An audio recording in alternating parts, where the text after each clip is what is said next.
Mr. Mitchell, is there a different feel to games post-All-Star break? 100%. I think just the intensity. Guys continuing to get to All-Star break, and it's not really halfway, but it feels like they're halfway. And it's like the post All-Star break, and it's like all right, like it's time to go.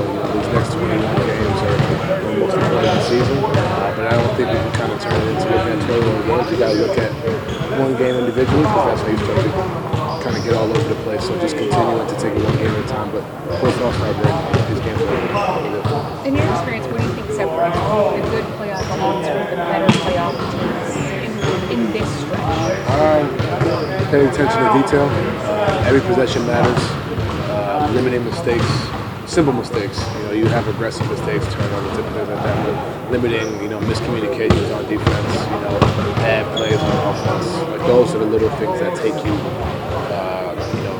You accumulate those over the course of a game. It can really lose you a ball game. So being able to execute down the stretch, execute in certain situations, I think is what separates teams for sure. What was your reaction to the Kevin Love buyout? I was shocked. I didn't know that was in the works. I didn't know that was my last game seeing him. One thing about Kevin Love, man, I grew up watching Kevin Love. I grew up watching him in this facility, in this arena, in this uniform. I'm thankful because he's a guy that allowed me to come in and ask him 1,500 questions about his time, and help me be an integral part into this team and kind of help with this group. And I have no doubt in my mind he's going to thrive in Miami. But what he's done for this organization, for this city, for this state, man, I just feel it every game we play, everywhere we go. It's everybody gets loud when we all come out, but when Kevin comes out, the kids, everybody go crazy. On the road, everybody goes crazy for Kevin Love. And he's the ultimate professional. And I wish him nothing but the best. And we'll see him in a few weeks anyway. But he's a hell of a player, hell of a person, and I'm appreciative of my time with him. I know for myself that's like one of those things with a child you look at and you kind of like I keep talking about this full circle moments, and that's another one that I'm very appreciative of. Is there another side of that, Donovan? Like, how do you as players handle it when, like, this is a guy who has helped you?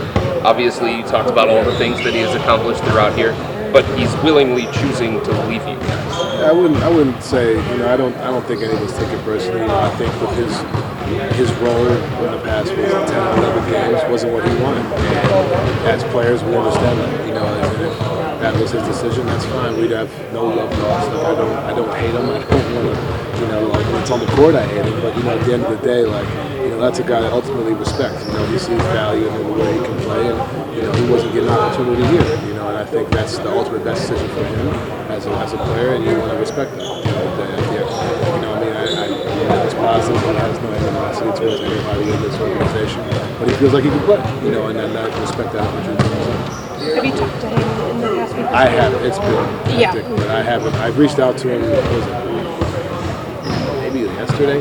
It was real brief. I know both of us, we both been moving, everything's been hectic, but I plan on talking to him, before we get there. Is there somewhere specifically, Donovan, you're putting your focus individually for this stretch, the final 2 months? Just being locked in as a leader. And honestly, in different games, that's different things. But I think the consistent theme is being ready to play, and being ready to do what I do during this stretch and going out there every second of the game, trying to be the best that I can be. And not putting too much pressure on myself. Just going out there and just being who I am, and letting the guys just come and follow, and being able to just empower everybody as a player. When you talk about just being who you are, you've had such a great impact in a short amount of time. Just with this organization, is that something you as a player you can feel? Yeah, I think it's one of the things I start to feel as the season progresses, and it's something that I don't take for granted. And I think it's something that I have to earn the respect of everybody in this building. I have to earn what's been given to me. Obviously, I've done what I've done in my career, but coming here is a lot of unknowns, and then coming in here and kind of setting that tone from the jump. Like, this is who I am. I'm willing to join the group. I'm not, on my own or doing anything differently. Kind of making sure that was the first thing I kind of set that tone with. And just being a part of the group, and guys have accepted me and allowed me to kind of lead and be that guy. And I'm very appreciative of it. Does that leadership aspect, does that come naturally to you, or is that something you have to remind yourself every day? Yeah, I think it's something that's really it's been easy for me my entire career, my high school career, my NBA career, college career. I think the biggest thing that I've had to learn on a daily basis is how to be a different leader in different spots, how to talk to people, how to certain people get certain messages a certain way, how to shut up and kind of let things play out and let guys learn, instead of trying to coach every piece of basketball, trying to, like JB, he's allowed me to speak.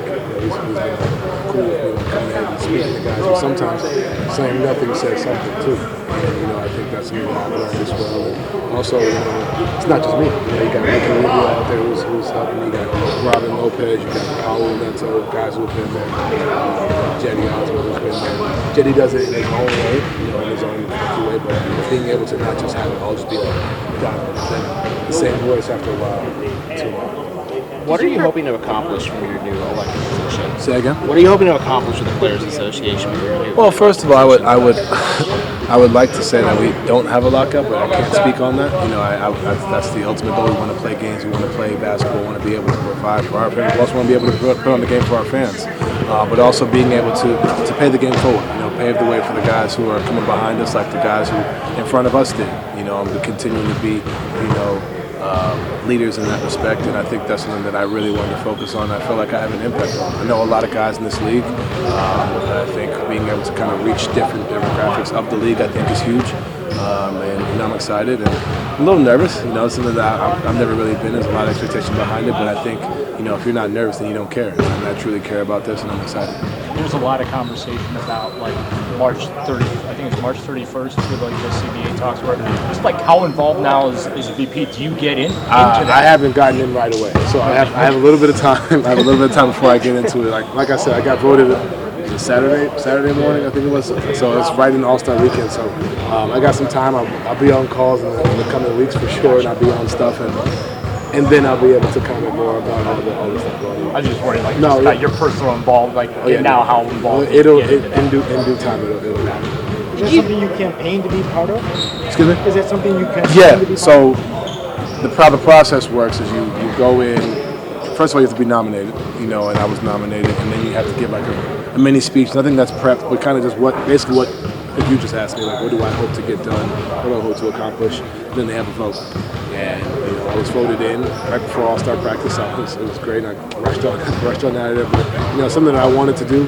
I've said that since I got into the league. I just really wanted to see. It took a while for me to really get involved because I wanted to kind of see how the league works, not just from a basketball standpoint, but from the other side. I think the bubble, seeing that back and forth was a little bit of an eye-opening experience for me, being able to see things, be on those calls, not as a PA, but just be able to listen.